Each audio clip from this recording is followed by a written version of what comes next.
If you just sign up with me, your house is going to be rebuilt in 6 months, is some of the worst advice I've heard up until this point. The reality is that even the debris from these fire zones will not be removed in the first 6 months. The fires were not the only disaster that took place. There's also the disaster after the disaster, which is all the toxic waste, the lead, the asbestos, the arsenic, the heavy metals that have been released all over the city. And when that gets cleaned up, it needs to be bagged, it needs to be loaded into trucks, covered during transit. And imagine how much time that's going to take. And after the debris removal, the power grid, the gas grid, the water grid, they all need to be rebuilt. The soil needs to be compacted. There is a good likelihood that some of these old areas will need to get rezoned.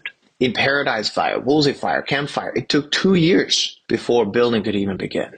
The reason this advice is so toxic is people have to make their living expenses money last for 2 or 3 years, not for 6 months. And when somebody loses their home, you can't be given false hopes. I think it's a lot better that people have a real understanding of what's going on.